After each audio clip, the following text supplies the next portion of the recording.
Hi hello viewers, welcome to the VR Muchatlu and this is Vicky. అయితే మన భారత్ కి మళ్ళీ లాక్డౌన్ తప్పేలా లేదా? అసలు పీఎం నరేంద్ర మోడీ గారు ఏమన్నారు? ఇరాన్ ఇజ్రాయెల్ వార్ వల్ల ఇండియాకి ఎఫెక్ట్ పడనుందా? ఇండియాలో మళ్ళీ లాక్డౌన్ పడే ఛాన్స్ ఉందంటారా లేదంటారా? పీఎం నరేంద్ర మోడీ గారు ఏమన్నారు? ఇండియాకి ఎలాంటి ఇబ్బందులు రానున్నాయి? ఇలాంటి విషయాలన్నీ క్లారిటీగా ఇన్ డెప్త్ గా తెలుసుకుందాం. Let's dive into our video. అయితే ఇప్పుడు నేను డిస్కస్ చేసిన పాయింట్స్ అన్ని చాలా మందికి ఉన్న డౌట్సే. సో ఈ డౌట్స్ ని క్లియర్ చేయడానికి మనం ఈ వీడియోలో ప్రయత్నిద్దాం. అయితే ఇరాన్ ఇజ్రాయెల్ వార్ వల్ల ఇండియాకి ఎలాంటి ఎఫెక్ట్ పడనుందంటే ఇండియాకి ఎలాంటి డైరెక్ట్ ఎఫెక్ట్ అయితే పడదు. సో వార్ గురించి మనకు తెలుసు, ఇండియా ఎలాంటి వార్ లో అయితే ఇంక్లూడ్ అవ్వలేదు. వార్ కి సపోర్ట్ కూడా ఏం చేయట్లేదు. ఇండియా ప్రజెంట్ అయితే పీస్ ని కోరుకుంటుంది. నరేంద్ర మోడీ గారు కూడా అదే అన్నారు. బట్ మనం మాత్రం రెండు కంట్రీస్ కి ఫేవరబుల్ గానే ఉన్నాము. ఏ కంట్రీకి మనం డైరెక్ట్ సపోర్ట్ చేయలేదు. అలాగని మనం వార్ కూడా ఏం ఇంక్లూడ్ అవ్వట్లేదు. వార్ నాపాలి, పీస్ కోరాలి, ఎట్లవే ఇండియన్స్ సేఫ్ గా ఉండాలనే మన పీఎం నరేంద్ర మోడీ గారు అయితే చూస్తున్నారు. అయితే ప్రజెంట్ ఇండియా అయితే సేఫ్ గానే ఉంది. ఎందుకంటే వార్ మిడిల్ ఈస్ట్ లో జరుగుతుంది. ఈ విషయం అయితే అందరికి తెలుసు. ఆ వార్ నుంచి తప్పించుకొని ఇండియా ప్రజల్ని క్షేమంగా చూడాలనే మన పీఎం నరేంద్ర మోడీ గారు అయితే ప్రయత్నిస్తున్నారు. అండ్ ఇండియాకి మెయిన్ ఎఫెక్ట్ ఎక్కడ పడుతుందంటే ఆయిల్ అండ్ పెట్రోల్ ప్రైసెస్ పెరిగే ఛాన్సెస్ ఉంది. ఇక్కడే మన ఇండియాకి మెయిన్ ఎఫెక్ట్ అయితే పడుతుంది. ఎందుకంటే మనందరికి తెలిసిందే ఆయిల్ అండ్ పెట్రోల్ మీద ఇండియా మిడిల్ ఈస్ట్ కంట్రీ మీదే ఎక్కువ పర్సెంట్ డిపెండ్ అయింది. సో దీని వల్ల మనకు మెయిన్ ఎఫెక్ట్ అయితే ఆయిల్ మీద పడే అవకాశం ఉంది. సో దీని వల్ల ఆయిల్ ప్రైసెస్ పెరిగే అవకాశం కూడా ఉంది.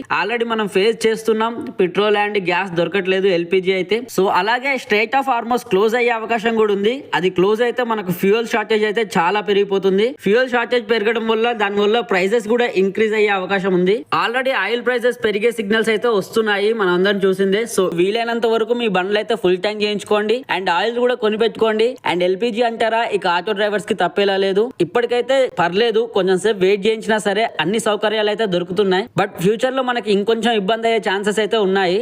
ఫైనల్ గా దీని రిజల్ట్ ఏంటంటే పెట్రోల్ డీజిల్ రేట్స్ అయితే పెరగొచ్చు. And daily items, vegetables and transport costly అవుతాయి.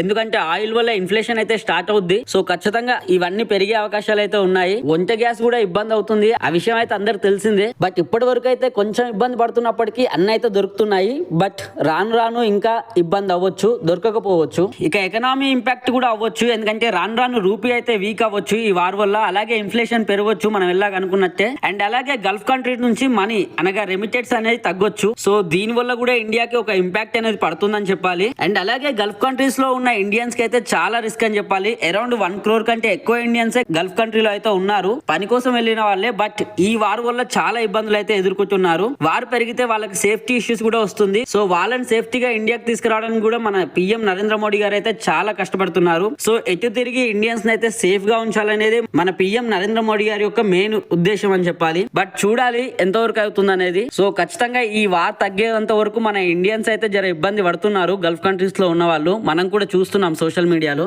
అండ్ ఫైనల్ గా మన పీఎం నరేంద్ర మోడీ గారు అయితే ఒక్క విషయంలో చాలా స్ట్రాంగ్ గా స్టాండ్ తీసుకున్నారు. అదే India stands for piece and stability అనే దాని మీద.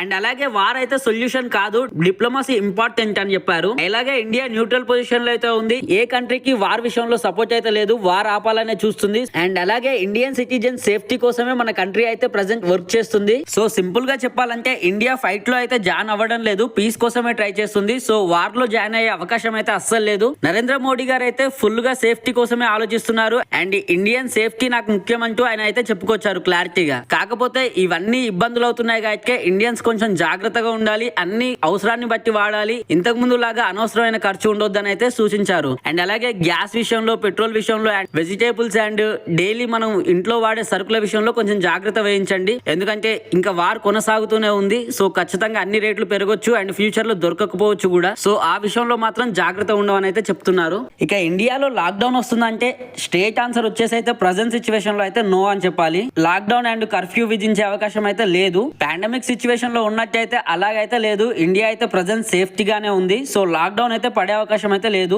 మిడిల్ ఈస్ట్ లో జరిగే వార్ వల్ల ఇండియాలో లాక్డౌన్ పడడం కూడా అవసరమే లేదు ఇప్పుడు.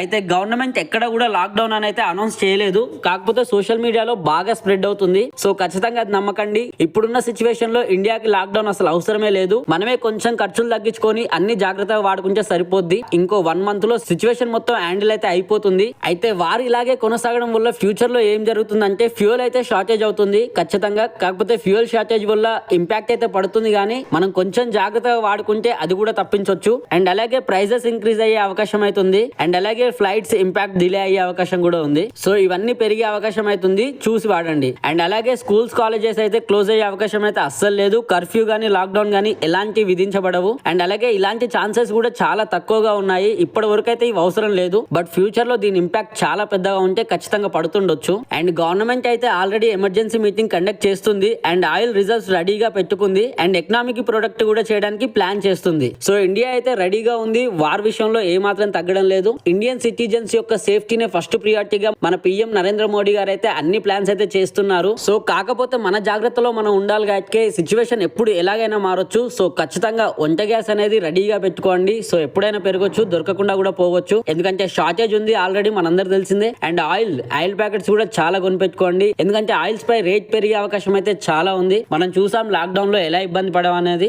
మినిమం ఇంటికి కావాల్సిన సరుకులు అన్నింటిలో చాలా జాగ్రత్త వహించండి. అండ్ అలాగే వీలైతే ఫ్యూల్ అయితే ఫుల్ ట్యాంక్ చేయించుకోండి. ఎందుకంటే ఫ్యూల్ ఆల్రెడీ షార్టేజ్ ఉంది. ఎందుకంటే అది మనం రెగ్యులర్ గా చూస్తున్నాము. ఫ్యూల్ షార్టేజ్ ఉంది, వీడియోస్ కూడా చూస్తున్నాము. ప్రజెంట్ సిచ్యువేషన్ అయితే ఇండియా సేఫ్ గానే ఉంది. కాకపోతే కొన్ని చిన్న ప్రాబ్లమ్స్ అయితే ఉన్నాయి ఇండియా ఫేస్ చేస్తుంది. బట్ ఫ్యూచర్ లో అవి కూడా క్లియర్ అవ్వచ్చు, లేదా సిచ్యువేషన్ మారి ఏదైనా జరగవచ్చు. సో ఖచ్చితంగా మనం అయితే అలర్ట్ గా ఉండాలి. అండ్ ఫైనల్ గా చెప్పేది ఏంటంటే ఇండియా అయితే సేఫ్ గా ఉంది. లాక్డౌన్ పడే ఛాన్సే లేదు. అండ్ మెయిన్ ప్రాబ్లం వచ్చేసి petrol prices and economy. And government అయితే అలర్ట్ గా ఉంది. పానిక్ అవ్వాల్సిన అవసరం లేదు. అండ్ ఇంతవరకు మా వీడియో చూసారంటే ఖచ్చితంగా ఎంతో కొంత నచ్చింది అనుకుంటాం. నచ్చితే లైక్ చేయండి, షేర్ చేయండి, సబ్స్క్రైబ్ చేయండి. And finally this is Vicky signing off. VR ముచ్చట్లు.